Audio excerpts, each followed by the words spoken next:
Shalom, shalom, frères et sœurs en Christ. Bienvenue à la Rhapsodie des réalités du samedi 22 mai 2021.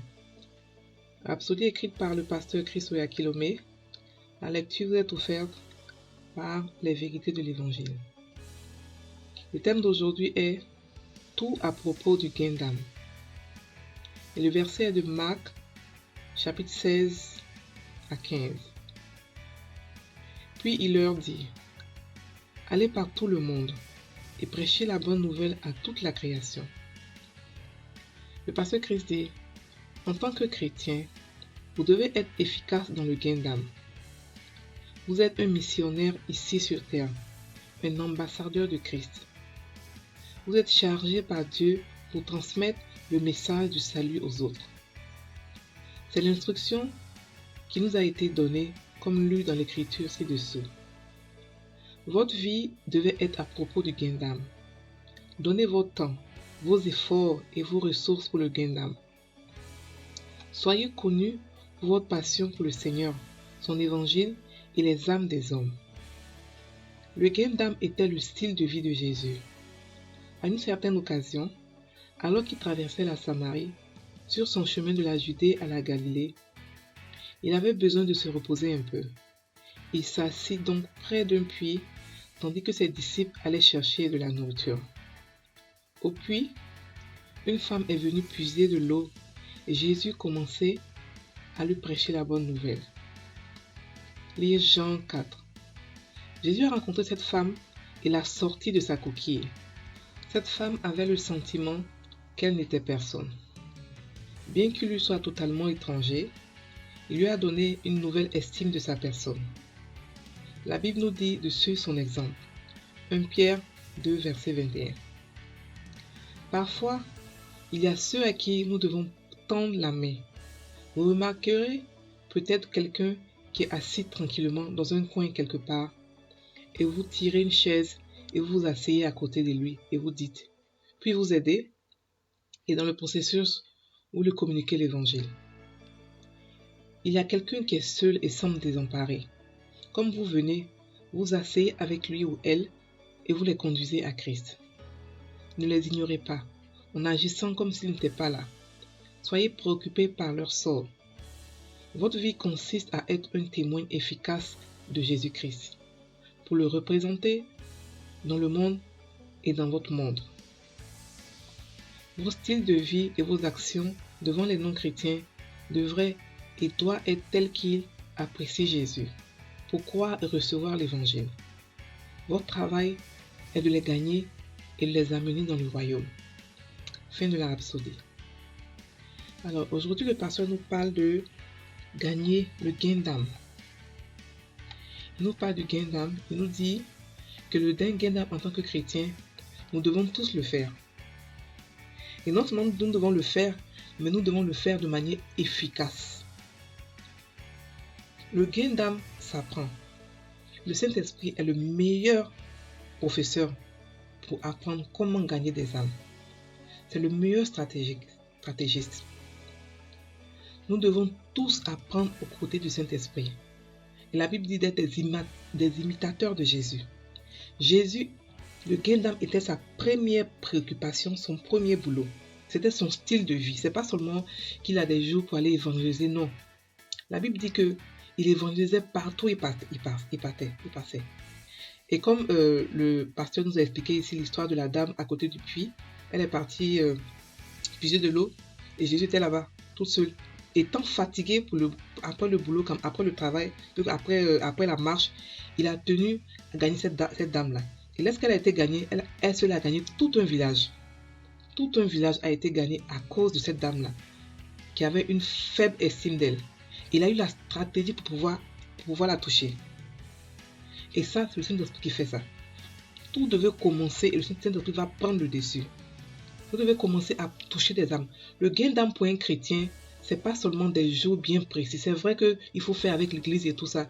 Mais en tant que chrétien, vous devez toujours être conscient que vous devez gagner des âmes tous les jours. C'est notre style de vie. Tous les jours.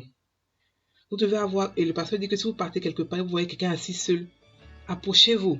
Sachez que c'est une opportunité pour vous de parler de Jésus, d'encourager quelqu'un, d'aider quelqu'un, d'aimer quelqu'un, de montrer l'amour de Jésus, l'amour de Dieu. Il y a tellement de manières de gagner des âmes. Vous pouvez, par exemple, comme ça, avoir sur vous tout le temps des rhapsodies ou bien des outils, des leaflets qui parlent de Jésus, qui va commencer la conversation, qui va commencer, qui va faire que vous allez pouvoir toucher, c'est-à-dire approcher des gens. Des trucs et des livres gratuits, des trucs, en tout cas des trucs pour pouvoir offrir, pour pouvoir commencer la conversation. Le gain d'âme est un style de vie et c'est un devoir pour nous les chrétiens. Et en plus de cela, c'est un exercice spirituel. C'est pour cela que Jésus a commencé par là. Il y a des profondeurs de Dieu que vous n'allez jamais connaître si vous ne faites pas, si vous ne gagnez pas des âmes. Et le gain d'âme permet aussi de pouvoir comprendre les profondeurs de Dieu. Non seulement ça, mais de pouvoir aussi grandir spirituellement, d'augmenter en grâce, d'augmenter en onction, d'augmenter en puissance, d'augmenter dans son intimité avec Dieu, de comprendre qui est Dieu, la mentalité, comment est-ce que Dieu pense, comment est-ce que Dieu nous voit. Nous devons gagner des âmes. C'est la raison pour laquelle nous sommes restés sur la terre lorsque nous sommes devenus chrétiens. Sinon, Dieu aurait pu nous prendre. Dieu aurait pu nous prendre.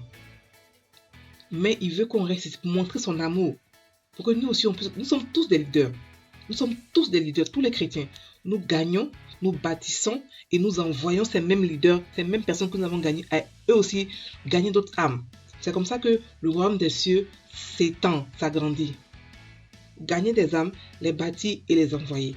Gagner des âmes, les bâtir et les envoyer. C'est notre boulot. C'est notre boulot. Donc, frères et sœurs, sachez que ce boulot, ce n'est pas seulement réservé aux évangélistes ou seulement aux pasteurs. Tous les chrétiens, l'appel a été fait pour tout le monde. Tous les chrétiens ont été appelés à gagner des âmes. Tous les chrétiens. Tout le monde a la possibilité, a le Saint-Esprit en lui pour pouvoir gagner des âmes. Et la Bible dit, allez à travers le monde entier. Aujourd'hui, nous avons la grâce d'avoir Internet. Donc, nous pouvons gagner les âmes en ligne. Nous pouvons montrer nos talents en ligne de telle sorte que nous allons pouvoir gagner les âmes en ligne. Et ça part dans tous les pays. Vous pouvez rester dans un pays et gagner des âmes d'un peu partout dans le monde entier à cause de l'Internet. À cause de l'Internet. Donc, il n'y a pas d'excuses pour dire j'ai honte. Non, il n'y a pas d'excuses. Gagner des âmes en ligne, hors ligne, partout. Et de manière efficace. De manière efficace. On a avec nous le Saint-Esprit qui nous donne la sagesse, pas celle de Salomon, mais la sagesse de Jésus, qui est encore plus suprême que celle de Salomon. Donc, nous pouvons avoir les stratégies pour pouvoir gagner des âmes. Que cela soit chacun de nous chrétiens, une préoccupation, une prière. Seigneur, je veux gagner des âmes. Je ne sais pas comment le faire. Aide-moi à le faire. Et lancez-vous. Partez, sortez de votre coquille. Sortez de vos églises. Allez gagner des âmes avec beaucoup d'amour. Nous sommes un peuple d'amour. Montrons notre amour au monde pour qu'ils puissent connaître comment Dieu est bon, comment Dieu est amour. Donc, en conclusion, gagner des âmes pour nous les chrétiens, c'est un style de vie de tous les jours. Tous les jours, nous devons avoir la conscience qu'on doit gagner une âme au moins aujourd'hui. Au moins une âme aujourd'hui, par jour. Partout où nous partons, à l'école, au travail, au supermarché, au marché, gagner des âmes. Il y a toujours des gens qui sont là-bas, qui souffrent, qui attendent seulement un chrétien pour aller leur parler. Le cœur des hommes est disposé à tel point actuellement que vous ne pouvez même pas imaginer. Donc, parlez de Jésus. Dieu n'a pas dit qu'ils vont tous accepter. Dieu a dit de parler. Donc, notre boulot, c'est de parler. Et le Saint-Esprit fait le boulot qu'il doit faire. Prépare les cœurs. Nous, ce que nous devons faire, c'est parler. Donc, parlons de Jésus. Parlons de notre Dieu. Parlons de notre Père. On fait la prière. Répétez après moi. Seigneur, quel honneur c'est d'être enrôlé dans le ministère de la réconciliation. Je continuerai à partager la bonne nouvelle avec ceux qui sont autour de moi. Et je le ferai avec courage, audace et confiance.